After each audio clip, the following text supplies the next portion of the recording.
প্রিয় ছাত্রছাত্রীরা, আজকে আমরা হাইব্রিডাইজেশন বা সংকরায়ন তত্ত্বটা আলোচনা করব। এই তত্ত্বটা আমাদের কেমিস্ট্রি তথা রসায়নের একটা গুরুত্বপূর্ণ তত্ত্ব, যার সাহায্যে আমরা বিভিন্ন অণুর জৈব বা অজৈব তার গঠনাকৃতি সম্বন্ধে ধারণা করতে পারি এবং আরও অন্যান্য বিভিন্ন প্রয়োগও আমরা তার দেখতে পাবো। তোমরা ভালো করে লক্ষ্য করো এবং প্রত্যেকটি কথা ভালো করে শুনবে, এটা তোমাদের আশা করি অনেক কাজে লাগবে। প্রথম বলি, যে কোনো তত্ত্ব আসার একটা প্রেক্ষিত থাকে, অর্থাৎ কোনো না কোনো সমস্যায় পড়া গেছে এবং বিজ্ঞানীরা সেই সমস্যাটাকে থেকে মুক্ত হওয়ার জন্যেই এক একটি করে তত্ত্ব উপস্থিত হয়। তো সেই রকমই আমি বলবো যে এই তত্ত্বটার প্রেক্ষিত প্রথমে আমরা আলোচনা করব। কীরকম না, আমরা লুইস তত্ত্ব অনুযায়ী সমযোজী অণুতে বিভিন্ন রকম বন্ধনের কথা দেখেছিলাম, যেখানে ইলেকট্রনকে কণা হিসেবে দেখা হতো, কিন্তু পরবর্তীকালে দেখা গেল যে ইলেকট্রন কণা নয়, ইলেকট্রন একটা অঞ্চলে ছড়িয়ে থাকে, যেখানে আমরা ইলেকট্রনকে মেঘ হিসেবে কল্পনা করি। এবং সেখান থেকে আমরা জানতে পারলাম যে পরমাণুতে যে বিভিন্ন কক্ষ আছে তার যেমন উপকক্ষ আছে এবং প্রত্যেকটা উপকক্ষের আবার বিভিন্ন কক্ষক থাকে। কক্ষক মানে ইলেকট্রন ফাইন্ডিং প্রবাবিলিটি এরিয়া, অর্থাৎ একটি ইলেকট্রনকে যে অঞ্চলে পাওয়া যাবে তার সম্ভাব্য এরিয়াটাকেই আমরা কক্ষক বলি। তো বিভিন্ন রকম কক্ষক হয়, যেমন ধরো এস কক্ষক। এস কক্ষক বা এস অরবিটালটা কেমন দেখতে না, নিউক্লিয়াসের চতুর্দিকে ফুটবলের ন্যায় ইলেকট্রনটা ছড়িয়ে থাকে। এই যে শেপটা, এটা হচ্ছে স্ফেরিক্যাল বা গোলকাকৃতি শেপ। ঠিক একইভাবে আমরা পি কক্ষক পাই, যেটা পি কক্ষক, তিনটি পি কক্ষক হয়। প্রত্যেকটি পি কক্ষক বা অরবিটাল হচ্ছে ডাম্বেলের মতো। এখানে নিউক্লিয়াস, যেখানে ইলেকট্রন পাওয়ার সম্ভাবনা সবচেয়ে কম, এবং তারপরে এই ফুলো অংশটা বা মোটা অংশটায় ইলেকট্রনটা পাওয়ার সম্ভাবনা সবচেয়ে বেশি। এটা কিন্তু ত্রিমাত্রিক দিকে ভাবতে হবে। আর এই লোভ দুটো, এটাকে বলা হয় দুটো লোভ।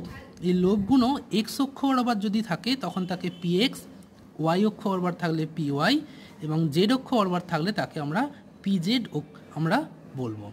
এই প্রত্যেকটা কিন্তু একে অপরের সঙ্গে লম্বভাবে অবস্থান করে। এরপর যে আমরা ডি অরবিটাল দেখেছি, ডি অরবিটালে কোনো 5টা ডি কক্ষক হয়। তার মধ্যে এই যে 4টি ডি কক্ষকের মধ্যে এই 3টি, অর্থাৎ D X Y, D X Z এবং ডি ওয়াই জেড, এরা এক্স ওয়াই তলে থাকে এবং দুটি করে ডাম্বেল, তাই এটাকে বলা হয় double dumbbell shape. X Z তলে থাকলে এক্স জেড, ওয়াই জেড তলে থাকলে ডি ওয়াই জেড হবে। কিন্তু D X two Y two বা D X square Y square অনেকে বলে, এক্ষেত্রে হবে কি, লোভগুলো থাকবে অক্ষ বরাবর, along axis. D Z two বা ডি জেড স্কোয়ার এই কক্ষকটার বেলায় জেড অক্ষ বরাবর দুটো লোভ বা একটা আমার এখানে বলতে পারি ডাম্বেল, এবং তার সঙ্গে ঠিক পারপেন্ডিকুলারভাবে একটা বলয় আছে। যেমন শনি গ্রহের বলয় তোমরা দেখেছো, তেমনই এই নিউক্লিয়াসের চতুর্দিকে এই তল বরাবর একটা রিং বা বলয়কৃত অঞ্চল, যেখানে ইলেকট্রন পাওয়ার সম্ভাবনা আছে। তো এই কক্ষকগুলো প্রথম আমরা জানলাম। এছাড়াও এফ কক্ষক আছে, সেগুলো ট্রিপল ডাম্বেল শেপ হয়, সেটা আমরা যাচ্ছি না। এবার ভ্যালেন্স বন্ড থিওরি বা পারমাণবিক কক্ষক তত্ত্ব, সেখানে কি বলা হচ্ছে যে অণুগুলো যখন গঠিত হয় সেখানে পরমাণুগুলো সমযোজী বন্ধন যে অংশগ্রহণ করে, সেক্ষেত্রে কি হয় না, দুটি পারমাণবিক কক্ষকের পারস্পরিক অভিলেপন হয়। অর্থাৎ আমরা যে কক্ষকগুলো দেখলাম, ইলেকট্রন ফাইন্ডিং প্রবাবিলিটি এরিয়া, সেই এরিয়ার মধ্যে একটা অভিলেপন হয়, এটাকেই আমরা সমযোজী বন্ধন বলি। যেমন ধরো দুটি এস কক্ষক যদি পাশাপাশি অবস্থান করে, তখন তার ইলেকট্রনঘনত্ব অঞ্চলের সঙ্গে অপরজনের ইলেকট্রনঘনত্ব অঞ্চল যখন অভিলিপিত হচ্ছে, এটাকেই বলা হচ্ছে সমযোজী বন্ধন। এটাকে আমরা বলবো S S bond, S S. ঠিক একইভাবে একটা এস কক্ষকের সঙ্গে একটা পি কক্ষের অভিলেপন হতে পারে, তখন সেটাকে বলবো এসপি বা পিএস বন্ড। ঠিক একইভাবে এখানে দুটি পি কক্ষকের অভিলেপন ঘটেছে, তাই এটাকে বলবো পিপি বন্ড। তো এরকমভাবে দুটি কক্ষকের মুখোমুখি অভিলেপন হলে তখন তাদের বলবো আমরা সিগমা বন্ড। এবং যদি দুটি কক্ষক পাশাপাশি অভিলেপিত হয়, যেখানে অভিলেপনের মাত্রা অনেকটাই কম হয় বা একটু দুর্বল বন্ধন হয়, সেটাকে আমরা পাই বন্ড বলে থাকি। কিন্তু এই তত্ত্ব থেকেও সকল অণুর গঠন বা স্ট্রাকচার পুরোপুরি ব্যাখ্যা করা যায় না। যেমন ধর একটা আমি উদাহরণ নিচ্ছি, যে মিথেন অণুর গঠন আমরা যদি ভ্যালেন্স বন্ড থিওরি থেকে ব্যাখ্যা করতে যাই, তাহলে কি দেখছি, আগে প্রথমে দেখি। দেখো, মিথেনের মূল পরমাণু হচ্ছে কার্বন, এবং কার্বনের ইলেকট্রন বিন্যাস কি 1s2 2s2 2p2, অর্থাৎ সর্বস্থ কক্ষে 2s এ দুটি ইলেকট্রন আছে, 2p-তে দুটি ইলেকট্রন আছে। এবার উত্তেজিত অবস্থায় বা আমার অণু গঠনকালে বা বিক্রিয়াকালে কি হয়, এস থেকে একটা ইলেকট্রন জাম্প করে পিএতে চলে আসে, তখন অযুগ্ম ইলেকট্রন সংখ্যা হয়ে যায় 4 এবং তাই কার্বন সমযোজ্যতা দেখায় 4। মনে রাখবে কোভ্যালেন্সি বা সমযোজ্যতা মানে একটা পরমাণুর উত্তেজিত অবস্থায় অযুগ্ম ইলেকট্রনের সংখ্যা। আচ্ছা, হাইড্রোজেনের শুধু 1s অরবিটালই আছে, তাই 1s একটা ইলেকট্রন। এবার এই এস এর সঙ্গে এস বা পিএক্স পিওয়াই পিজেড এর সঙ্গে এস এর অভিলেপনের ফলেই তাহলে বন্ধন হওয়া উচিত। এবার দেখো এস এস বন্ড আর পিএস বন্ড, এই যে দুটো বন্ড এস এস পিএস, এদের কি বন্ড লেন্থ সমান হবে? এস এস এর ক্ষেত্রে নিউক্লিয়াস দুটো যত কাছাকাছি থাকে এসপিতে কিন্তু তার দূরে থাকে, পিপিতে আরও দূরে থাকে। অর্থাৎ এস এস অপেক্ষা এসপির বন্ড লেন্থ বেশি, এসপি অপেক্ষা পিপির বন্ড লেন্থ বেশি। তাহলে আমরা মিথেনে যে বন্ধন পাবো তাতে একটি এসএস এবং 3টি পিএস বন্ড পাবো এবং পিএস এসএস বন্ড লেন্থ আলাদা হওয়া উচিত। এছাড়াও এই যে পি অরবিটালগুলো একে অপরের সঙ্গে তো 90 ডিগ্রি কোণ করে থাকে, তাহলে এই বন্ড অ্যাঙ্গেল কত হওয়া উচিত? 90 ডিগ্রি।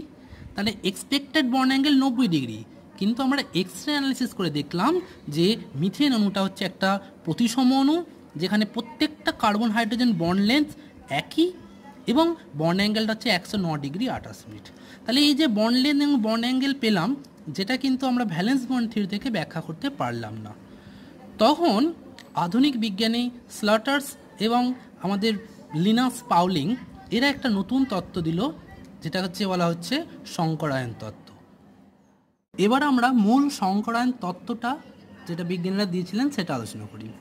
এই তত্ত্বে কি বলা হচ্ছে না, পরমাণুগুলো যখন অণু গঠন করতে আসে বা রাসায়নিক বন্ধনকালে তখন কি হয়, তারা উত্তেজিত অবস্থায় আসে।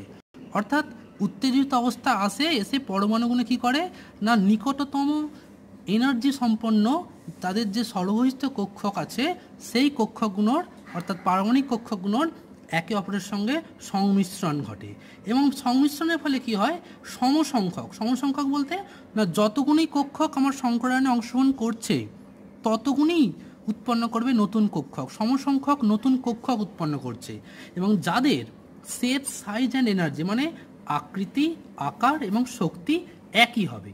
ঠিক আছে, যেমন আমরা দেখলাম এস কক্ষকের একটা আলাদা গোলকাকার, পি মানে ডাম্বেল মানে আকৃতি আলাদা এবং তাদের এনার্জিও আলাদা হয়। এক্ষেত্রে এদের মিলনের ফলে বা অভিলেপনের মিশ্রণের ফলে উৎপন্ন হচ্ছে কত না নতুন কক্ষক, যাদের এই তিনটে সেম কিন্তু ওরিয়েন্টেশন অর্থাৎ বিন্যাসটা আলাদা। অর্থাৎ পারমাণবিক কক্ষকগুলো নিজেদেরকে অন্য রকম অ্যাঙ্গেলে বিন্যস্ত করে। সেই নতুন কক্ষকগুলো কি বলছে সংকর কক্ষক বা হাইব্রিড অরবিটাল, এবং এই পদ্ধতিটা যেভাবে সংমিশ্রণ হচ্ছে এটা কি বলছি আমরা হাইব্রিডাইজেশন বা সংকরায়ন। ঠিক আছে, এবং এখানে কি হচ্ছে না সংকর কক্ষকগুলো দেখো, সংকর কক্ষকগুলো কিন্তু এস বা পি কারোর মতনই দেখতে নয়। এখানে দেখো দুটো লোভ তো থাকে ঠিকই, একটাকে প্লাস লোভ হলে একটাকে মাইনাস লোভ বলবো। প্লাস মাইনাস কিন্তু চার্জ নয়, এটা হচ্ছে জাস্ট হচ্ছে তার হচ্ছে সাইন, ওয়েভ ফাংশন তো, অর্থাৎ ইলেকট্রন ফাইন্ডিং প্রবাবিলিটি এরিয়া তার একটা সাইন। তো এক্ষেত্রে এটা নিউক্লিয়াস একদিকটা ছোট একদিকটা বড় হয়। আমরা অনেক ক্ষেত্রেই ছোট লোকটাকে অগ্রাহ্য করে শুধু এইরকমভাবেও লিখতে পারি। ঠিক আছে, আচ্ছা নেক্সট বলছি দেখো সংকর কক্ষকের ওরিয়েন্টেশন তো আলাদা দেখলাম। এই ওরিয়েন্টেশনটা তাহলে কীরকম না, সংকর কক্ষকগুলি নিজেদের এমনভাবে বিন্যস্ত করবে যাতে তাদের মধ্যে ইলেকট্রনীয় বিকর্ষণ ন্যূনতম হয়। অর্থাৎ একটা পরমাণুতে কিছু পারমাণবিক কক্ষক সংমিশ্রিত হয়ে নতুন যে হাইব্রিড অরবিটাল তৈরি করলো, এরা এমন দূরে দূরে চলে যাবে, এমন একটা অ্যাঙ্গেলে করবে যাতে বিকর্ষণ কম হয় এবং সেক্ষেত্রে কি হবে না সর্বাধিক যে অ্যাঙ্গেল হবে সেই অ্যাঙ্গেলেতেই তারা সরে যাবে। এবার আমরা একটি একটি করে আলোচনা করছি সংকরায়নগুলো, তোমরা লক্ষ্য করো। প্রথম আসছে আমরা sp3 সংকরায়ন। sp3 অর্থাৎ এস আর পি কক্ষকের আমরা সংমিশ্রণ দেখব। আমরা দেখেছি একটা পরমাণুতে যে ধরনের কার্বন নিচ্ছি, কার্বনের যদি আমরা ইলেকট্রন বিন্যাস দেখি উত্তেজিত অবস্থায় উদ্দীপ্ত বা উত্তেজিত অবস্থায় কি হয় 2s থেকে একটা ইলেকট্রন 2p তে চলে গেছিলো, তাই 2s এ একটি 2p তে 3টে এরকম ইলেকট্রন আছে। তো অর্থাৎ একটি এস অরবিটাল এবং 3টি পি অরবিটাল আছে। এখন যদি একটি এস এর সঙ্গে 3টে পি অরবিটাল মানে পিএক্স পিওয়াই পিজেড 3টে পি অরবিটালের সঙ্গে একটা এস কক্ষক সংমিশ্রণ ঘটে, সংমিশ্রণের ফলে কি হচ্ছে না 4টে কক্ষক অংশগ্রহণ করেছে, তাই 4টে নতুন কক্ষক তৈরি করছে। যে নতুন কক্ষকগুলোকে আমরা বলছি এক একটিকে sp3। দেখো খুব সহজ, একটা এস এর সঙ্গে পি 3টে আছে তাই sp3 এবং প্রত্যেকটা কক্ষকে এনার্জি সেম। লক্ষ্য করতে এখানে আমরা দুটো আলাদা মাঝখানে গ্যাপ রেখেছিলাম। কেন গ্যাপ রেখেছি? কারণ এটা এস কক্ষক, এটা পি কক্ষক, এদের এনার্জি আলাদা, এর এনার্জি আলাদা, কিন্তু পিএক্স পিওয়াই পিজের এনার্জি সেম, তাই তাদের আমরা একই সঙ্গে লিখেছিলাম। এখানে আমরা এদের একসঙ্গে লিখছি মানে কি প্রত্যেকটা কক্ষকের এনার্জি সেম, তাই তাদের আমি একসঙ্গে লিখলাম। এবং এদের আকৃতি কী হয়ে গেছে? এদের আকৃতি কিন্তু এস এর মতোও নয়, পি এর মতনও নয়। কীরকম আকৃতি হচ্ছে এক একটা দেখালাম না, এই রকম আকৃতি সম্পন্ন এরা হচ্ছে। কিন্তু এই যে চারটে কক্ষক তৈরি হলে, এবার চারটে কক্ষক তারা কীরকমভাবে অবস্থান করবে? তাদের বিন্যাস তো আলাদা। সেই বিন্যাসটা কী বললাম না, এমনভাবে থাকবে যাতে তাদের অ্যাঙ্গেলটা ম্যাক্সিমাম হয়। এবং তার জন্যে কি হচ্ছে না, এটা চতুস্থলকের চারটে কোণের দিকে বিন্যস্ত হয়ে যাচ্ছে, এবং তাই এই গঠনটাকে বলছি আমরা টেট্রাহেড্রাল বা চতুস্থলক। এক্ষেত্রে প্রত্যেকটা অরবিটালের মধ্যে যে অ্যাঙ্গেল, সেই অ্যাঙ্গেলটা হচ্ছে 109 ডিগ্রি 28 মিনিট। এটা হচ্ছে সবচেয়ে বেশি অ্যাঙ্গেল। এর ছাড়া আর কোনোভাবে তুমি সাজাতে পারবে না যাতে এর অ্যাঙ্গেলটা এর থেকে বেশি হয়, তাই এটাকে বলছি আমরা চতুস্থলকীয় আকৃতি। এবার দেখো এই চতুস্থলকীয় আকৃতির আমি একটা উদাহরণ দিচ্ছি, যেমন ধরো মিথেন একটু আগে বলেছিলাম। তো মিথেনে কার্বন কি হচ্ছে না, কার্বনের এই চারটে sp3 সংকরণের অরবিটাল চতুস্থলকে চারটে কোণে চলে গেছে। তো চতুস্থলক কেন বলছি? তার কারণটা হচ্ছে কারণ এইগুলোকে যদি আমি যোগ করি তাহলে আমরা চারটে তল পাবো। জাস্ট এইগুলোকে যদি আমরা যোগ করি তাহলে চারটে তল, তাই চতুস্থলক। এবং প্রত্যেকটার সঙ্গে এখানে sp3-র সঙ্গে একটা এস অরবিটাল অভিলেপন ঘটেছে, তাই এই বর্ণনাকে বলা হচ্ছে সিগমা sp3s। সিগমা মানে মুখোমুখি অভিলেপন, আর sp3-র সঙ্গে এস, তাই sp3s। এবং এক্ষেত্রে প্রত্যেকটা অ্যাঙ্গেলই হচ্ছে, দেখো প্রত্যেকটা অ্যাঙ্গেলে 109 ডিগ্রি 28 মিনিট, আর প্রত্যেকটা বন্ড ইকুয়াল, অর্থাৎ যেটা ভ্যালেন্স বন্ড থেকে ব্যাখ্যা করতে পারছিল না সেটা কিন্তু আমরা এখানে ব্যাখ্যা করতে পারবো। নেক্সট দেখা যাচ্ছে এস পার্সেন্টেজ কত হবে। sp3 তো মানে এস একটা, পি তিনটে, মানে মোট চারটে আছে, তার মধ্যে এস আছে একটা, তাই 1/4 × 100 = 25%। সেখানে পি আছে তিনটে আউট অফ চারটে, তাই 3/4 × 100 = 75%। ঠিক আছে, এটা হচ্ছে sp3 সংকরায়ন। এটা হচ্ছে একটা মিথেন অণুর গঠন। দেখতে পাচ্ছ যে এক্ষেত্রে মাঝে কার্লোটা কার্বন এবং বাকি চারটে হাইড্রোজেন। একে আমি যেভাবেই রাখি না কেন এটা একই রকম আকৃতি, অর্থাৎ পুরো প্রতিসম এবং প্রতিটি বন্ধন দৈর্ঘ্য সমান, এবং প্রত্যেকটা অ্যাঙ্গেল এটার সঙ্গে এটাও যা, এটার সঙ্গে এটাও তাই, এবং এইটার সঙ্গে এইটাও আমার তাই। ঠিক আছে, প্রত্যেকটা বন্ধন কোণ হচ্ছে সমান, এবং যে দিক দিয়ে খুশি দেখো এটা হচ্ছে প্রতিসম। যদি এই কার্বনের সঙ্গে আরেকটা কার্বন আমরা যোগ করি তাহলে আমরা ইথেন অণু পাই। দেখো এক্ষেত্রে অণুটা কীরকম, এইরকম ইথেন অণুটা। এক্ষেত্রে এইটা একটা sp3 কার্বন, এটি একটি sp3 কার্বন, এবং এক্ষেত্রে টেট্রাহেড্রাল ফ্যাশনে আছে, অর্থাৎ চতুস্থলকীয়ভাবে এটা আছে। তার পাশের কার্বনটিতেও কিন্তু চতুস্থলকীয়ভাবেই আছে। ঠিক আছে, কে তুমি যেভাবে খুশি দেখো দেখতে পারবে। ঠিক আছে, এবার আমরা শুরু করছি sp2 সংকরায়ন। sp2 মানে কি না, যদি উত্তেজিত অবস্থায় অনুগঠনকালে বা বিক্রিয়াকালে একটি এস কক্ষকের সঙ্গে যে কোনো দুটি পি কক্ষকের মধ্যে অভিলেপন ঘটে। তো সাধারণত দেখা যাচ্ছে যে এস কক্ষকের সঙ্গে পিএক্স আর পিওয়াই এই দুটি কক্ষক যদি অভিলেপনে অংশগ্রহণ করে তখন তিনটি সংকর কক্ষক উৎপন্ন করে, এবং প্রত্যেকটা কক্ষককেই বলবো আমরা sp2। sp2 কেন না, একটি এস দুটো পি আছে, তাই sp2। তাহলে এবং এদের শক্তি, শেপ, সাইজ সেম, তাই এদের একসঙ্গে লেখা হয়েছে। আর এই কক্ষকটা কি না, এই যে পিজেড যেটা সংকরণে অংশগ্রহণ করলো না তাকে আমরা বলবো এটা অসংকরিত কক্ষক বা আনহাইব্রিডাইজড অরবিটাল। এটা কিন্তু অ্যাটমিক যেমন অরবিটালটা ছিল তেমনই এটা থাকবে। তাহলে এবার এই তিনটে কক্ষক কিভাবে বিন্যস্ত করবে যাতে তাদের মধ্যে অ্যাঙ্গেলটা সর্বোচ্চ হয় বা ইলেকট্রন রিপালশন মিনিমাম হয়। তো সেই কারণে এটা কি হচ্ছে না, 120 ডিগ্রি অ্যাঙ্গেল করে একে অপরের সঙ্গে অবস্থান করে, অর্থাৎ এটা ত্রিকোণীয় সামতলিক, অর্থাৎ একটা তলের তিনটে দিকে অবস্থান করে।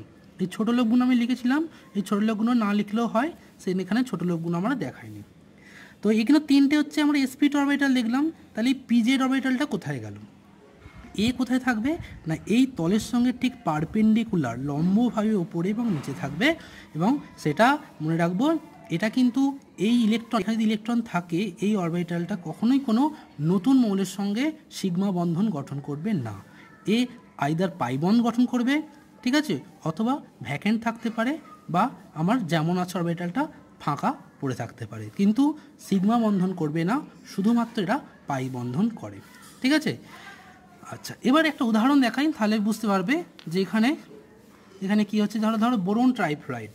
তো বোরন কি হচ্ছে, বাইরের কক্ষে তার 3টে ইলেকট্রন আছে, আর ফ্লুরিনের সঙ্গে 3টে এখানে বন্ধন করছে sp2 সংকরায়িতভাবে, এবং এখানে প্রত্যেকটা অ্যাঙ্গেল কত হচ্ছে না 120 ডিগ্রি করে।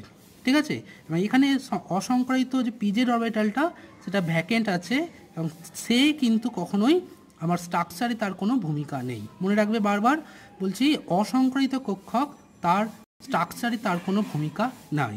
যেমন দেখো এখানে দেখিয়েছি ফ্লুরিনের সঙ্গে বোরনের অভিলেপন ঘটে এখানে তৈরি হচ্ছে আমার BF3। যদি আমি স্ট্রাকচার দিয়ে দেখাই, দেখো এরকম কার্বন বোরনের 3 দিকে 3টে ফ্লুরিন আছে, এটা হচ্ছে BF3। এর ভ্যাকেন্ট অরবিটালটা ঠিক পারপেন্ডিকুলার উপর নিচে আছে, এটা ভ্যাকেন্ট, তাই এটা সেটা দেখানো হয়নি। এটা হচ্ছে BF3 শেপ, এটা হচ্ছে ত্রিকোণীয় আমার সমতলিক। যদি আমরা ইথিলিন অণুর কথা ভাবি, ইথিলিনের ক্ষেত্রে কি হয়, ইথিলিনের অণুর ক্ষেত্রে দেখো এখানে গঠনটা দেখিয়েছিলাম, দুটি sp2 কার্বন পাশাপাশি আছে, এবং এখানে একটা sp2 সঙ্গে sp2-র মধ্যে সিগমা বন্ধন হয়েছে, সিগমা sp2 আর এই যে পিজেড অরবিটালটা, এর পিজেড এবং এর পিজেড দুটো একই তলে থেকে এদের মধ্যে একটা পাই বন্ধন সৃষ্টি হচ্ছে। মনে রাখবে যে দুটি পরমাণুর মধ্যে প্রথম বন্ধন সবসময় সিগমা বন্ধন হবে, দ্বিতীয় বা তৃতীয় বন্ধনটা সর্বদা পাই বন্ধন হয়।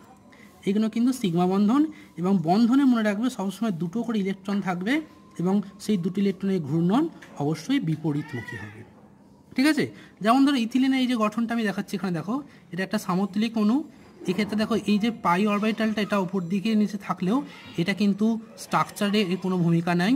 আসলে প্রত্যেকটা এখানে আমার দুটো হাইড্রোজেন, দুটো 4টে হাইড্রোজেন এবং দুটো কার্বনই একই তলে আছে, অর্থাৎ এইখানে অণুটা হচ্ছে সমতলিক অণু।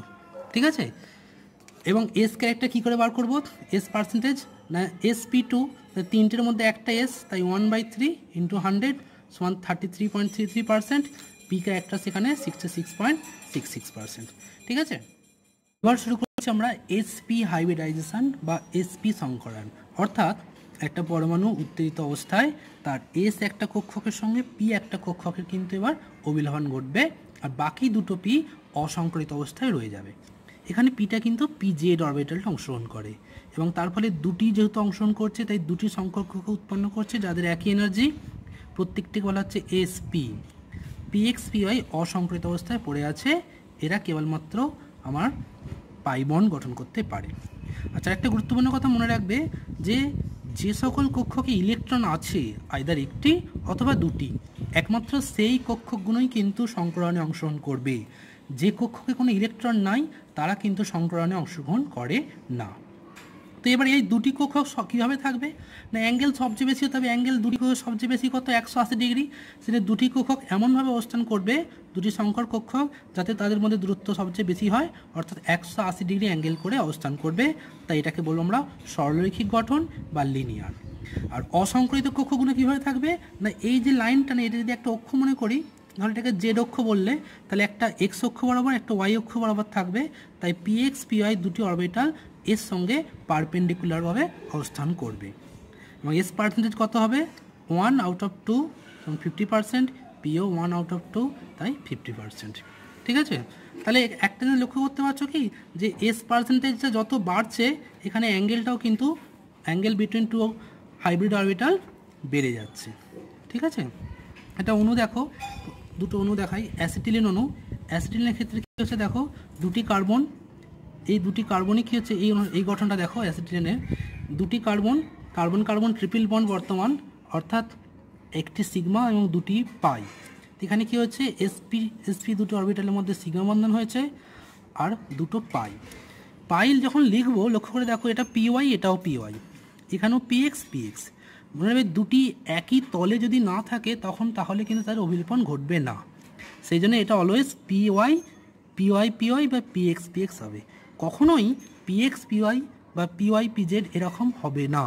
সর্বদা মনে রাখবে দুটি একই তলে বা একই অক্ষে দুটো পি অরবিটাল থাকলে তবেই তাদের মধ্যে পি অরবিটাল এর মধ্যে পাই বন্ড হবে, আদারওয়াইজ হবে না। এছাড়া এই অরবিটালগুলো কি বললাম, এই অরবিটালগুলো হচ্ছে আমার গঠন নির্ণয়ে কোনো ভূমিকা নেই, তাই এই গঠনটাকে বলবো আমরা লিনিয়ার বা সরলরৈখিক গঠন।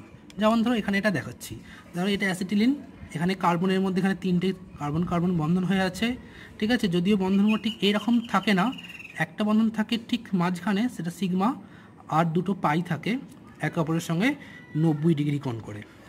আর বাকি আমার কার্বন স্কেলিটনটা বা প্রত্যেকটা অ্যাটম একটা লাইনে আছে, তো এটা হচ্ছে লিনিয়ার গঠন। যদি কার্বন ডাইঅক্সাইডের ক্ষেত্রে দেখি, সেক্ষেত্রেও দেখতে পাবো যে কার্বন ডাইঅক্সাইডে কী হচ্ছে, কার্বনটা sp সংকরায়ন। কেন? কারণ এখানে একটা পাই, এখানে একটা পাই বন্ধন আছে, দুটো পাই করতে গেলে অবশ্যই sp সংকরায়ন হতে হবে। এবং এই অক্সিজেনের সঙ্গে যদি আমার একটা ডাবল বন্ড করেছে, তো একটা পাই, এই পাইটা যদি px বলি, তাহলে এটাকে কিন্তু আমাকে py বলতে হবে। কারণ এখানে যে দুটো অরবিটাল আছে, একটা x হলে একটা py, এবং সেই জন্য কী হচ্ছে দেখো, এই দুটো পাই বন্ধন কিন্তু এক অপরের সঙ্গে 90 ডিগ্রি তলে অবস্থান করবে। আমরা যে s এবং p হাইব্রিডাইজেশন দেখলাম, এখানে দেখো যে p ক্যারেক্টারটাকে আমরা কিন্তু নির্ণয় করতে পারি এই সূত্রের সাহায্যে, যে 1/1 - cos θ × 100। তো এই থিটাটা কি? থিটাটা হচ্ছে বন্ড অ্যাঙ্গেল, অর্থাৎ দুটি সংকর কক্ষকের মধ্যে যে অ্যাঙ্গেল সেটা হচ্ছে থিটা। এবং দেখো যদি আমি থিটার মানটা যদি আমি 180 ডিগ্রি বসাই, তাহলে cos 180 ডিগ্রি -1, তাহলে 1 মাইনাসে প্লাস হয়ে যাবে, মানে হাফ, তার মানে পি ক্যারেক্টারটা 50% বেরিয়ে আসছে, যেটা আমরা এসপি সংকরণে দেখলাম। তাহলে এখান থেকে আমরা বলতে পারি যে এই থিটার মান যত বেশি হবে, ঠিক আছে, থিটার মান যত বেশি হবে cos থিটার মান তত কম, এবং cos থিটার মান যত কম হবে এই মানটা তত কম বিয়োগ হবে, অর্থাৎ পি ক্যারেক্টারের মান তত কী হচ্ছে আমার কমছে। তাহলে অ্যাঙ্গেল যত বেশি, পি ক্যারেক্টারের মান তত কম, বা এস ক্যারেক্টারের মান তত বেশি। অর্থাৎ এক কথায় বলতে পারি যে দুটো বন্ড অ্যাঙ্গেল যত বাড়বে, আমার এস ক্যারেক্টার তত বাড়বে। এবার আসছি আমরা এসপি-ডি, অর্থাৎ এস, পি এবং ডি এই তিন ধরনের অরবিটালের মধ্যে কী ধরনের সংকরায়ন ঘটে।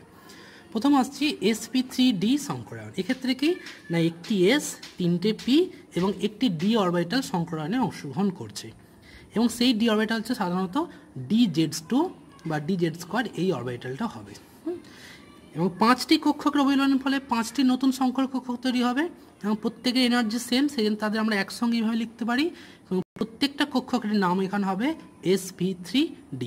খুব সহজে দেখো এখান থেকে বোঝা যাচ্ছে sp3 মানে তিনটে পি এবং একটি ডি।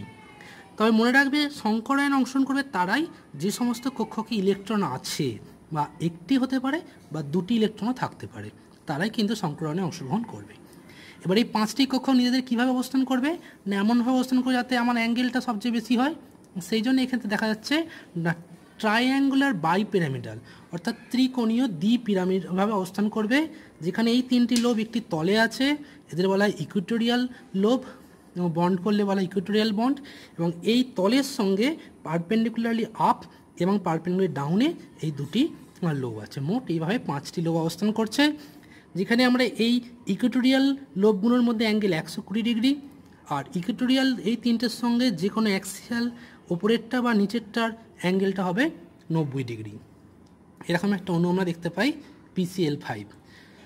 ফসফরাস তার উত্তেজিত অবস্থায় PCl5 অণু গঠন করে, যেখানে 3টি ক্লোরিন আছে আমার ইকুইটোরিয়াল পজিশনে, 2টি আছে অ্যাক্সিয়ালে। তা আপাতত সাধারণত মনে রাখবে 5টা বন্ড লেন্থই ইকুয়াল হয়, যদিও সামান্য ডিস্টরশনের জন্য অ্যাক্সিয়াল বন্ড লেন্থ সামান্য আমার লঙ্গার হয়। গঠনটা দেখো এরকম। এক্ষেত্রে দেখো এই যে তিনটে পি, এই তিনটে হচ্ছে ক্লোরিন প্লেনে আছে, এবং একটি ওপরে, তিনটে দেখো পি একই তলে, এটা একই তল, একটা আপে একটা ডাউনে আছে, ঠিক আছে। এটা হচ্ছে আমার PCl5-এর গঠন, ঠিক আছে, বুঝতে পারছো ব্যাপারটা। এটা হচ্ছে বলবো আমরা ত্রিকোণীয় দ্বিপিরামিড। ত্রিকোণীয় মানে তিনটে ত্রিভুজের জন্য ত্রিকোণীয়, আর যদি আমরা যোগ করি, এইভাবে আমরা যদি যোগ করি তাহলে এটা একটা পিরামিড, নিচে একটা পিরামিড, তাই এটা দ্বিপিরামিডাল, ঠিক আছে। নেক্সট আসছে আমরা sp3d2 সংকরায়ন, অর্থাৎ নামের সঙ্গেই বুঝতে পারছো যে একটি এস, তিনটে পি এবং 2টি ডি অরবিটাল, এক্ষেত্রে dz2 এবং dx2y2 এই অরবিটালগুলো আমার অংশগ্রহণ করবে।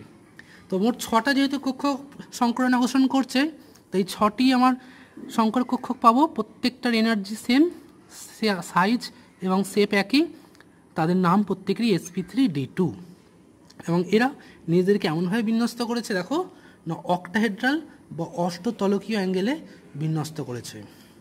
প্রত্যেকটার সঙ্গে প্রত্যেকটার অ্যাঙ্গেল হচ্ছে 90 ডিগ্রি। এই চারটিকে নিয়ে যদি আমি একটা তল কল্পনা করি, এটা একটা স্কোয়ার হবে, এবং ঠিক তার অ্যাক্সিয়াল অর্থাৎ ভার্টিক্যালি আপে একটা এবং নিচে আর একটা কক্ষক থাকবে। এখানে মনে রাখবে আমরা বড় লোবটাই শুধু আঁকছি, কিন্তু ছোট লোবগুলো কিন্তু এখানে ইগনোর করা হয়েছে। এবং প্রত্যেকটা অরবিটালের মধ্যে অ্যাঙ্গেল এটা হচ্ছে 90 ডিগ্রি। এবং এইখানে এটাকে বলছি আমরা অষ্টতলকীয় বা অক্টেডাল গঠন, যেমন আমরা উদাহরণ পাই SF6। SF6-এর গঠনটা দেখো, এখানে 4টে আছে আমার একটা যদি বর্গাকার অংশ ভাবি, তার 4টে তলে, অর্থাৎ এটা আমার ইকুয়েটোরিয়াল পজিশনে আছে, এইগুলোকে বলবো আমরা অ্যাক্সিয়াল ফ্লোরিন। যদিও এখানে কিন্তু সবাই ইকুয়াল। যেমন ধরো এই গঠনটা দেখাচ্ছে, এখানে দেখো এক্ষেত্রে ধরো এই 4টে ধরো প্লেনে আছে, একটা উপরে, এই ধরো 4টে যদি আমি দেখাই, এই 4টে তলে, একটা উপরে একটা নিচে, এটা যদি আমি ঘুরিয়ে যেমন খুশি দেখাই, দেখো আমার তলে আছে 4টে, একটা উপরে একটা নিচে, কিন্তু এখানে সবটা পুরোটাই সিমেট্রিক মলিকিউলটা, তাই এখানে কোনটা অ্যাক্সিয়াল কোনটা আলাদা ইকুয়েটোরিয়াল এটা আলাদা করে কিছু করা সম্ভব নয়। ঠিক আছে, এই হচ্ছে SF6-এর গঠন। এবার বলি দেখাচ্ছি এটা কখন এরকম গঠনটা আমরা পাবো। দেখো সালফার তো 16 নম্বর মৌল, অর্থাৎ 16টা ইলেকট্রন আছে। সর্ববহিস্থ কক্ষের কাছাকাছি এনার্জি সম্পন্ন কক্ষগুলোই কিন্তু সংক্রমণে অংশগ্রহণ করবে। তো স্বাভাবিক অবস্থায় 3s-এ 2টো, 3p-তে 4টে ইলেকট্রন থাকে এবং 3d-তে কোনো ইলেকট্রন থাকে না। এরপর যখন অণু গঠনকালে উত্তেজিত অবস্থায় p থেকে প্রথমে একটা ইলেকট্রন এখানে আসে, তারপরে s থেকে একটা ইলেকট্রন এখানে আসে। তো এই যে ইলেকট্রন জাম্পিংটা হচ্ছে, এটা সাধারণত হয় একটা কক্ষের বিভিন্ন উপকক্ষের মধ্যে। ঠিক আছে, কখনোই 2p থেকে 3s ইলেকট্রন কিন্তু আসবে না। তো যাই হোক, এখান থেকে এই দুটো ইলেকট্রন দিকে চলে আসার জন্য কি হলো, 3s-এ একটা, 3p-তে 3টে, 3d-তে 2টো ইলেকট্রন আছে। যেহেতু এবার এই কক্ষগুলো ইলেকট্রন আছে, তাহলে এই 6টা কক্ষক এবার সংক্রমণে অংশগ্রহণ করবে এবং তার ফলে কি হচ্ছে, আমার 6টি sp3d2 আমার সংকর কক্ষক উৎপন্ন হবে। ঠিক আছে, এবার আমরা sp3d3 সংক্রমণটা নিয়ে আলোচনা করি। sp3 মানে দেখো s একটা, p 3টে এবং d 3টে অরবিটাল নিয়ে সংক্রমণে অংশগ্রহণ করবে। এখানে d 3টে বলতে dxy, xz এবং yz, অর্থাৎ যারা xy, xz এবং yz তলে যে ডবল ডাম্বেল অরবিটালগুলো আছে তারা কিন্তু অংশগ্রহণ করলো এবং করে 7টা অ্যাটমিক অরবিটাল থেকে তৈরি হলো 7টি সংকর কক্ষক, যার প্রত্যেকটির নাম sp3d3 এবং তাদের একই বক্সে একসঙ্গে লেখা হয়েছে, অর্থাৎ এদের প্রত্যেকের এনার্জি সমান এবং প্রত্যেক ক্ষেত্রে ন্যূনতম একটি করে ইলেকট্রন কিন্তু থাকতে হবে। এই 7টি কক্ষক নিজেদের কীভাবে বিন্যস্ত করেছে, অর্থাৎ এদের ওরিয়েন্টেশনটা কেমন হবে না, পেন্টাগোনাল বাই পিরামিডাল, অর্থাৎ পঞ্চকোণীয় দ্বি পিরামিড। অর্থাৎ একটা নিউক্লিয়াস বা কেন্দ্রীয় মৌলের প্লেনে বা তলে থাকবে 5টি অরবিটাল, যেটাকে ইকুয়েটোরিয়াল বলছিলাম, এবং তার সঙ্গে ঠিক পারপেন্ডিকুলারভাবে থাকবে আমার উপরে একটি, নিচে একটি, 2টি অরবিটাল, মোট 7টি অরবিটাল এইভাবে অবস্থান করবে। এবং এর একমাত্র আমরা অণু পাই IH7।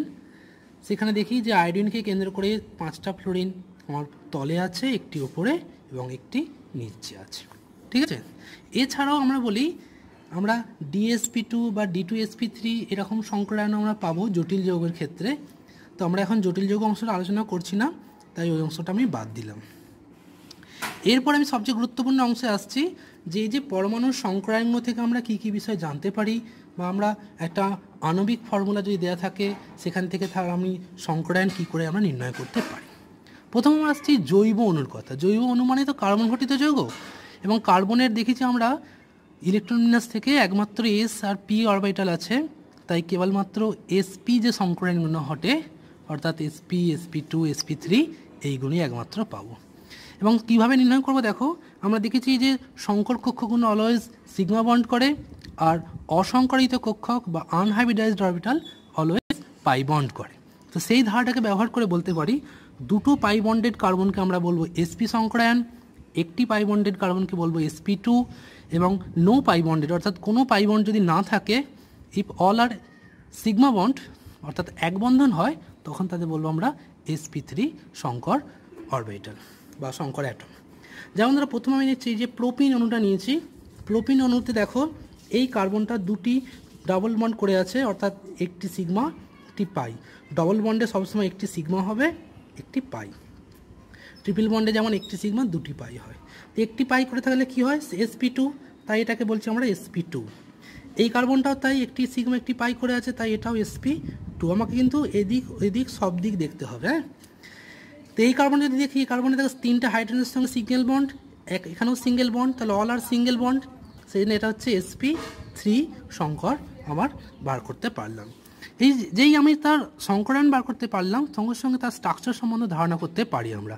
যেমন দেখো এখানে আমি ইথিলিনের মতো অংশটা আছে, যে অংশটা আমার পুরো প্ল্যানার, তার সঙ্গে এই অংশটাও কিন্তু প্লেনে থাকবে, একটি আপে একটি ডাউন, এটা ডাউন সাইন, এটা হচ্ছে আপ সাইন, এটা বলে সলিড ওয়েজ, এটা বলে হ্যাশড ওয়েজ। ঠিক আছে, যদি আমি গঠনটা দেখাই, দেখো এটা হচ্ছে এইরকম গঠন। দেখো লক্ষ্য করে এই দুটো হাইড্রোজেন কার্বন কার্বন, এই হাইড্রোজেন এই কার্বন sp3 কার্বন এটা, এবং এই হাইড্রোজেনটা তলে আছে, একটি বন্ড আপে আর একটি ডাউনে আছে। ঠিক আছে, এটা ডাউনে আছে। ঠিক আছে, তাহলে কটা অ্যাটম তলে আছে কটা অ্যাটম তলে নেই সেটাকেও কিন্তু আমরা এই সংকরায়ন নির্ণয়নের মাধ্যমেই বার করতে পারি। যদি আমরা নেক্সট অ্যালিন অণুর কথা ভাবি, এটা অ্যালিনের ক্ষেত্রে দেখো CH2 এই অংশটা যদি প্লেনে থাকে, এই দিকের হাইড্রোজেনগুলো কিন্তু প্লেনে নেই। সংকরায়ন নির্ণয় করছি, দেখো এটা হচ্ছে একটি পাই বন্ড, তাই এটা sp2, এর এদিকে একটি পাই, এদিকে একটি পাই বন্ড আছে, সিগমা পাই, তাই এটা হয়ে যাচ্ছে sp, এটা হচ্ছে আমার sp2। তাই sp2 মানেই প্লেনে থাকছে তা কিন্তু ধরলে হবে না, এই অংশটা একটা প্লেনে থাকবে, কিন্তু এই অংশটা আলাদা প্লেন। যেহেতু এখানে এই কার্বনটা sp, একটা যদি পাই px হয়, আরেকটা পাই হবে কিন্তু এদিকে py। এই px আর py পরস্পরের সঙ্গে 90 ডিগ্রি কোণ করে থাকবে, এবং তাই এই অংশটা যে তলে থাকবে এই অংশটা কিন্তু তার সঙ্গে 90 ডিগ্রি কোণে অবস্থান করবে। অর্থাৎ একই তলে আছে মোট কটা অ্যাটম, 1 2 3 4 5টি অ্যাটম। যদি আবার আমি প্রোপাইনে যাই, propyne CH3 C triple bond CH, triple bond মানে কি, এখানে একটি সিগমা আছে আর দুটো পাই, দুটো পাই মানে কি, দুটো পাই মানে হচ্ছে sp, তাহলে এটা sp সংকরায়ন, এটাও sp সংকরায়ন। আর এক্ষেত্রে যেহেতু কোনো পাই বন্ড নেই তাই এটা sp3 সংকরায়ন। এবারে স্ট্রাকচার দেখো, sp3 মানে কি, দুটোকে আমি তলে ভাবতেই পারি, তাহলে একটি আপে একটি ডাউনে যাবে, আর এই অংশটা কিন্তু থাকবে সম্পূর্ণ লিনিয়ার, অর্থাৎ সরলরেখী হয়ে থাকবে। তাহলে তলে কটা আছে, 1 2 3 4 5টি অ্যাটম আছে আমার একই তলে। নেক্সট আমরা বলছি যে বন্ধন দৈর্ঘ্য সম্বন্ধেও কিন্তু আমরা আইডিয়া করতে পারি এই সংকরায়ন থেকে। এরকম ব্যাপারটা বলি, এমনিতেই দেখো মনে রাখবে যে সিঙ্গেল বন্ড লেন্থ সবসময় বেশি হবে ডাবল বন্ড থেকে অ্যান্ড ট্রিপল বন্ড থেকে। কেন না, বন্ড অর্ডার বা বন্ধন ক্রম যত বেশি হয় বন্ধন দৈর্ঘ্য তত ছোট হবে, বা এখানে একাধিক যেহেতু অরবিটাল অভিলম্বন ঘটছে তাই এখানে বন্ড লেন্থটা ছোট হবে। কিন্তু এখানে একটা প্রবলেম দেখাচ্ছি, তাহলে এটাতে আরও ক্লিয়ার হবে। যে একটা অনুধাবন তোমায় দিয়েছি, এটাও একটা সিঙ্গেল বন্ড, এটাও কার্বন কার্বন সিঙ্গেল বন্ড, বা এটা একটা সিগমা এটাও একটা সিগমা, এদের মধ্যে কার বন্ড লেন্থ বেশি কার বন্ড লেন্থ কম, একটা এ বন্ড একটা বি বন্ড দেওয়া হলো। তো সেটা কী করে নির্ণয় করব, প্রথমে আমি তাদের সংকরায়নগুলো দেখব। তো এই কার্বনটা সংকরায়ন কি না, যেহেতু একটা পাই করে আছে সিগমা একটা পাই, তো এটা sp2, এখানেও একটা পাই আছে তাই sp2, এখানেও একটা পাই আছে এদিকে তাই sp2, এই কার্বনে কোনো পাই নেই তাই sp3। তো এবার সংকরায়নটাকে বার করে নেব, নিয়ে এ বন্ডটা কী বন্ড দেখলাম, সিগমা sp2 আর বি বন্ডটা sp2 এর সঙ্গে sp3, তাই সিগমা sp2 এবার এস পার্সেন্টেজ কত আছে তাহলে দেখো মোট এখানে দেখো তিনটে 6টা অরবিটালের মধ্যে দুটো এস, তাই 2 আউট অফ 6 ইন্টু 100। বি এর বেলায় কি, দুটো এস আছে আর এখানে মোট 3টে আর এখানে 4টে, তাই 7টা, তাই 2 আউট অফ 7 ইন্টু 100। তাহলে এক্ষেত্রে হয়ে যাচ্ছে কি, যেহেতু হরটা বেশি তাই এটা হচ্ছে আমার কম, তাহলে এস পার্সেন্টেজ এখানে কম, এতে এস পার্সেন্টেজ বেশি। এবার বলো, এস ইলেকট্রনটা তো নিউক্লিয়াসের কাছে থাকে আর পি ইলেকট্রন নিউক্লিয়াস থেকে একটু দূরে থাকে, অর্থাৎ এস ইলেকট্রন যত বাড়বে আমার বন্ড লেন্থ তত কম হবে, আর বন্ড লেন্থ যত কম বন্ড স্ট্রেংথ তত বেশি। অর্থাৎ নিউক্লিয়াসের কাছে এস ইলেকট্রনটাকে নিউক্লিয়াস জোরে আবদ্ধ করে রাখে, তাই মনে রাখবে উইথ ইনক্রিজিং মানে সবচেয়ে যত বেশি হবে এস ক্যারেক্টার, বন্ধন দৈর্ঘ্য তত কম হবে, বন্ধন শক্তি তত বেশি হবে। এছাড়াও এস ইলেকট্রন মানে কি, নিউক্লিয়াসের কাছে থাকা ইলেকট্রন, তাকে কিন্তু পরমাণু সহজেই টেনে ধরতে পারে, তাই তার তড়িৎনাত্মকতাও অনেক বেশি হবে। আমরা যেমন সংকরায়ন থেকে বন্ধন দৈর্ঘ্য বন্ধন শক্তি সম্বন্ধে আলোকপাত করতে পেরেছি, ঠিক তেমনই কিছু ক্ষেত্রে আমরা অম্লত্ব বা অ্যাসিডিটি বা ক্ষারকত্ব সম্বন্ধেও ধারণা করতে পারি। যেমন ধরো একটা উদাহরণ নিচ্ছি, অ্যাসিটিলিন ইথিলিন আর ইথেন এই তিনজনের মধ্যে কার অম্লত্ব বা অ্যাসিডিটি বেশি। তো ওই ক্ষেত্রে দেখো প্রত্যেকেই অ্যাসিড মানে তো H প্লাস ত্যাগ করবে, H প্লাস ত্যাগ করে যে তৈরি হচ্ছে এটা বলা হয় কনজুগেট বেস বা কার্বন আয়ন ইন্টারমিডিয়েট তৈরি হচ্ছে। এক্ষেত্রে দেখো এই কার্বনটা কি সংকরায়িত না এসপি। কেন এসপি করলাম? কারণ একটি সিগমা দুটো পাই করে আছে, এটা sp2, কারণ একটি পাই, এখানে কোনো পাই নেই তাই এটা sp3। তাহলে সংকরায়নটা প্রথমে বার করে নিতে পারলাম এবং দেখা যাচ্ছে যে এস ক্যারেক্টার তাহলে এখানে বেশি, কারণ এসপি মানে এস ক্যারেক্টার বেশি 50%, এখানে কিন্তু এস ক্যারেক্টার মাত্র 25%। এস ক্যারেক্টার বেশি মানে তড়িৎনাত্মকতা বেশি, তাই এই ইলেকট্রনটাকে মানে এখানে বন্ধন পেয়ার ইলেকট্রনটাকে কার্বন টেনে নিতে পারে বেশি। টেনে নিলে কী হবে? H প্লাস বেরোনোর প্রবণতা বেশি হবে। আবার অন্যভাবে বলতে পারি যে after liberation of H plus the carbon ion হচ্ছে মোস্ট স্টেবল। কেন? কারণ বেশি তড়িৎনাত্মক মৌল নেগেটিভ চার্জ বহন করছে, এটাকে বলা হয় লাইক চার্জ, কিন্তু এখানে কম তড়িৎনাত্মক মৌল নেগেটিভ চার্জ বহন করছে, তো এটা কম লাইক চার্জ, এটা বেশি স্টেবল।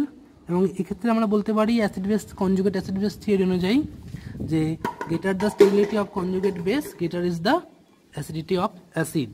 এখান থেকে বলতে পারি আমাদের অ্যাসিটিলিনের অ্যাসিডিটি সবচেয়ে বেশি, তারপরে বলতে পারি ইথিলিন এবং দেন হচ্ছে ইথেন। ঠিক আছে, ক্ষারকত্বের ক্ষেত্রে কি করতে পারি দেখো। ক্ষারকত্বের জন্য একটা উদাহরণ নিয়েছি, আমরা নিয়েছি অ্যাসিটোনাইট্রাইল বা CH3CN, এটা পিরিডিন, এটা হচ্ছে মিথাইল অ্যামিন। ঠিক আছে, প্রত্যেকেই দেখো নাইট্রোজেন এবং নাইট্রোজেন মাথায় লোন পেয়ার আছে, এই লোন পেয়ারটা এরা দান করবে। কিন্তু এই নাইট্রোজেনটা ট্রিপল বন্ড করেছে, অর্থাৎ এটা sp সংকরায়ন, এটায় ডাবল বন্ড আছে তাই এটা sp2 সংকরায়ন, রিং করে দেওয়া আছে, এখানে কিন্তু একটা ছাড়া একটা দ্বিবন্ধন থাকে, এটা হচ্ছে sp3 সংকরায়ন। ঠিক আছে, তো এবার বলো এস ক্যারেক্টার তাহলে কোথায় বেশি? এখানে বেশি। এস ক্যারেক্টার মানে কি? তড়িৎনাত্মকতা বেশি, তাহলে এই লোন ইলেকট্রনটাকে টেনে রেখে দেবে, অর্থাৎ লোন ইলেকট্রন দানের প্রবণতা এখানে কম, আর এখানে লোন ইলেকট্রন দানের প্রবণতা সবচেয়ে বেশি। আর লোন ইলেকট্রনের দানের প্রবণতা যার যত বেশি তার ক্ষারকত্ব তত বেশি হয়, সেই জন্য এর ক্ষারকত্ব সবচেয়ে বেশি, আর এখানে অ্যাসিটোনাইট্রাইলে ক্ষারকত্ব সবচেয়ে কম। নেক্সট আলোচনা করছি যে জৈব অজৈব ছাড়াও মানে যে কোনো অজৈব যে অণুগুলো আছে সেই অণুতে যদি আণবিক ফর্মুলা থাকে বা সেই ফর্মুলা থেকে কি করে আমরা তার স্ট্রাকচার সম্বন্ধে ধারণা করতে পারি এবং কেন্দ্রীয় মৌলের সংকরায়ন কীভাবে নির্ণয় করব। প্রথম বলি যে সংকর কক্ষকের সংখ্যা যদি আমরা গুনে নিতে পারি তাহলেই কিন্তু তার আমি স্ট্রাকচার সম্বন্ধে ধারণা করতে পারবো। তো সংকর কক্ষকের সংখ্যা কী করে বার করবো? তার একটা সূত্র আছে, H সমান half into V plus X minus C plus A. V মানে কি? না কেন্দ্রীয় মৌলের ভ্যালেন্স ইলেকট্রন, অর্থাৎ একটা কেন্দ্রীয় মৌল তার যোজ্যতা কক্ষে মোট কটি ইলেকট্রন আছে সেটাই হচ্ছে এটা। এক্স মানে হচ্ছে কেন্দ্রীয় মৌলের সঙ্গে কতগুলি একযোজী পরমাণু আছে সেই সংখ্যাটা। সি মানে যদি সেটা ক্যাটায়নিক হয় তো সেই ক্যাটায়নের আধান, যদি 2 প্লাস হয় তাহলে 2, যদি শুধু প্লাস হয় তাহলে 1, আর যদি অ্যানায়ন হয় তাহলে সেই অ্যানায়নের আধানটা, যদি -1 থাকে তাহলে 1, যদি -2 হয় তাহলে 2, এইগুলো বসবে। এগুলো আয়নিক সিস্টেম হলেই একমাত্র পাবো, না হলে পাবো না। যেমন একটা উদাহরণ দেখাই তাহলে ব্যাপারটা আরও ক্লিয়ার হবে। ধরো CCl4 নিয়েছি, এর স্ট্রাকচার আমি জানতে চাইছি। CCl4 আছে, তাহলে কেন্দ্রীয় মৌল কার্বন, কার্বনের ভ্যালেন্স ইলেকট্রন কত? অর্থাৎ যোজ্যতা কক্ষে 4টি ইলেকট্রন আছে আর 4টে ক্লোরিন মনোযোজী পরমাণু, তাই 4, তাই 4 + 4/2 সমান হচ্ছে 4। এই 4 মানেই 4টে সংকর কক্ষক কার আছে? না sp3-তে। তাহলে sp3-তে 4টে সংকর আছে বলে তাহলে এই পরমাণুটা হয়ে গেল sp3 অরবিটাল। ঠিক আছে, সংকরায়ন। এবং sp3 শেপ কীরকম হয়? টেট্রাহেড্রাল, অর্থাৎ চতুস্থলক, তাই এটা চতুস্থলকে 4টি কোণে অবস্থান করছে। এটা দেখাচ্ছি কেমন দেখো, এরকম চতুস্থলে যেমন মিথেনের গঠনটা দেখিয়েছিলাম ঠিক তেমনই এটা যেই থেকে খুশি রাখি না কেন এটা একটা প্রতিসম অণু। ঠিক আছে, এটা হচ্ছে আমার CCl4 বা কার্বন টেট্রাক্লোরাইডের গঠন। এখানে আমি একটা ছকে দেখাচ্ছি, দেখো যে কি H এর মান কত হলে, অর্থাৎ হাইব্রিড অরবিটাল সংখ্যা কত হলে সংকরায়ন কী হবে এবং গঠনাকৃতি কী হবে। তো এই দিয়েছি ছকটা, এটা কিন্তু মুখস্থ রাখার কোনো প্রয়োজন নেই। কেন? কারণ দেখো sp মানে একটা s দুটো p, অর্থাৎ 2, sp2 মানে কি? sp2 মানে হচ্ছে দেখো একটা s দুটো p আছে তাহলে 3, sp3 মানে এখানে 4, sp3ds একটা p 3টে d মানে 5টা, তাহলে H5 হলে এটা, 6 হলে sp3d2, 7 হলে sp3d3, এবং তার এই গঠনাকৃতি আমরা আগেই আলোচনা করেছিলাম। নেক্সট একটা উদাহরণ দিই তাহলে আরও ব্যাপারগুলো ক্লিয়ার হবে। ধরো মিথাইল ক্যাটায়ন, এটা নিয়ে বলছি। CH3 এখানে কার্বনটা কেন্দ্রীয় মৌল, তাহলে H কত হবে? এইচ মানে number of hybrid orbital, half into 4, 4টা কি কার্বনের ভ্যালেন্স ইলেকট্রন, 3টে হাইড্রোজেন আছে একযোজি তাই 3, এবং এটা ক্যাটায়নিক এবং প্লাস মানে +1 তাই এখানে -1 হলো। তাহলে এখান থেকে পাচ্ছি H সমান 3, 3টে হাইব্রিডাল মানে কি sp2, তাই এটা sp2 হয়ে গেল। sp2 মানে ত্রিকোণীয় সমতলিক, তাই ত্রিকোণীয় সমতলিক গেছি। আর প্লাসটা কোথায় আছে তাহলে এই যে পিজেড অরবিটালটা সেইটা, যেটাকে বলছিলাম আমরা অসংকরায়িত কক্ষক। আবার বলছি অসংকরিত কক্ষক বা আনহাইব্রিডাইজড অরবিটালগুলো আইদার ভ্যাকেন্ট থাকবে অথবা কি করবে, কোনো পাই বন্ড গঠন করবে, তার কিন্তু স্ট্রাকচারে কোনো ভূমিকা নেই। নেক্সট দেখো সালফেট আয়ন দেখাচ্ছি। সালফেট আয়নের ক্ষেত্রে এইচ কী হবে, সালফারের সর্বোচ্চ 6টা ইলেকট্রন আছে, 3s2 3p4 হয়। অক্সিজেন যেহেতু দ্বিযোজী তাই সেটাকে আমরা কাউন্ট করব না, 2- বলে এখানে +2 হয়েছে, অ্যানায়নিকের জন্য 2টো যোগ হয়েছে করে এখান থেকে 4 পাচ্ছি, অর্থাৎ আমি sp3 সংকরায়ন। sp3 মানে টেট্রাডেল ফ্যাশনে লিখবো, প্রথমে সালফার টেট্রাডেল একটা করে বন্ড দিলাম, 4টে অক্সিজেন 4টে দিয়ে দিলাম। এবার দেখো যে 2- আছে মানে অক্সিজেনগুলোকে 2টো মাইনাস দিলাম, আর এখানে আমার দ্বিবন্ধনের সংখ্যা দিয়ে দিলাম, ঠিক আছে। এবার বলি একটা অণুতে কিছু লোন পেয়ারও থাকতে পারে, সবই যে বন্ড পেয়ার হবে তার কোনো মানে নেই, কিছু লোন পেয়ার অর্থাৎ নিঃসঙ্গ ইলেকট্রন যুগ্ম থাকতে পারে। যেমন ধরো সেক্ষেত্রে সূত্রটা কি, এইচ যেটা বার করলাম সেখান থেকে মনোযোজী পরমাণুর সংখ্যা এবং দ্বিযোজী আমার পরমাণুর সংখ্যা সেটা আমার বাদ দিতে হবে, ঠিক আছে। যেমন ধরো H2তে এইচ কত হবে, এইচ মানে number of hybrid orbital, half into অক্সিজেনের বাইরে কক্ষে 6টা ইলেকট্রন এবং 2টো মনোযোজী হাইড্রোজেন তাই 2, তাহলে 6 + 2 সমান হলো আমার 4, ঠিক আছে। 4 মানে sp3। এবার দেখো মাত্র 2টো হাইড্রোজেন আছে, সেখানে 2টো আমার কি হয়েছে এখানে বন্ড পেয়ার, তাহলে 4টের মধ্যে আর 2টো কোথায় গেল না, আমার লোন পেয়ার হিসেবে এখানে আমার পড়ে থাকছে, এটা বন্ধনে অংশগ্রহণ করছে না, এরা নিঃসঙ্গ ইলেকট্রন যুগ্ম। আমি এই সূত্র থেকেও বার করতে পারি, এইচটা 4, দ্বিযোজী হচ্ছে হাইড্রোজেন 2, তাহলে 4 - 2, দ্বিযোজী নয় সরি মনোযোজী, 4 - 2 = 2, তাই 2টি আমার এখানে লোন পেয়ার থাকছে। তো এটাকে আমি এইভাবে দেখাতে পারি, এইভাবে দেখাতে পারি। লোন পেয়ারকে আমি কিন্তু গঠনের মধ্যে ধরবো না, তাই এর গঠনটাকে চতুস্থলকীয় বলতে পারবো না, এটাকে বলবো ভি শেপ বা কৌণিক গঠন, ঠিক আছে। যেমন দেখাচ্ছি দেখো এখানে গঠনটা, এখানে এই যে H2 আছে, এখানে 2টো হাইড্রোজেন আছে, আর এই 2টো লোন পেয়ার মানে তারা কোনো রকম আমার বন্ড করে নেই, তাই এদের স্ট্রাকচার হিসেবে দেখবো না, এটাকে আমরা ভি আকৃতির মতো দেখি বলে ভি শেপড বা কৌণিক গঠন বলতে পারি, ঠিক আছে। এটাকে আমি এইভাবেও দেখাতে পারি। আচ্ছা, লাস্ট দেখাচ্ছি sulphur try oxide SO3। SO3 ক্ষেত্রে এইচটা কি আসবে না, সালফার আছে তার বাইরে কক্ষে 6টা ইলেকট্রন, অক্সিজেন দ্বিযোজী তাই কাউন্টে আসছে না, তাই 6/2 = 3, অর্থাৎ এটা sp2 সংকরায়ন। sp2 মানেই ট্রায়াঙ্গুলার প্ল্যানার হবে, তাই সালফার লিখে 3 দিকে 3টে অক্সিজেন, আর যেহেতু সালফারের 6 কোভ্যালেন্সি তাই প্রত্যেকটা 2টো করে দ্বিবন্ধন, ঠিক আছে। এবং লোন পেয়ার কত হচ্ছে দেখো, লোন পেয়ার সমান কি, আমরা এই যে সূত্র দিলাম H - X - D, সেখান থেকে 3 থেকে আমার 3ই বাদ যাচ্ছে, 3টা কি, এই 3টা হচ্ছে দ্বিযোজী পরমাণু সংখ্যা অর্থাৎ অক্সিজেনের সংখ্যা, তাই এখানে লোন পেয়ার নেই, ঠিক আছে। তো এইভাবে আমরা সংকরায়ন থেকে নির্ণয় করে তার স্ট্রাকচার গঠন এবং বিভিন্ন সম্পর্কে ধারণা করতে পারছি। আশা করি তোমরা বুঝতে পেরেছো। ভিডিওটি ভালো লাগলে লাইক বা কমেন্ট করে জানাতে পারো। থ্যাংক ইউ, ধন্যবাদ, সবাই ভালো থেকো।